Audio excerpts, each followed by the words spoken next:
Hola a todos, ¿sabían que en el 2024 se vienen cosas increíbles? Y una de ellas es Grok 2. Muchos creen que es como ChatGPT, pero déjenme decirles que Grok 2 va mucho más allá. Para empezar, Grok 2 tiene acceso a información en tiempo real gracias a X.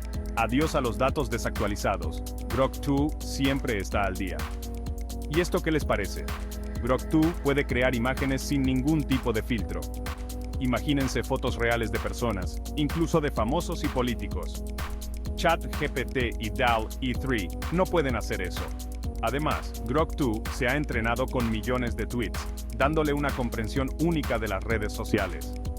Es como tener un experto en redes a tu lado. También se integra con Flux, lo que lo convierte en una herramienta súper potente para crear contenido visual de alta calidad. Perfecto para tus proyectos creativos. Y por si fuera poco, Grok 2 entiende y crea contenido en varios idiomas sin problema.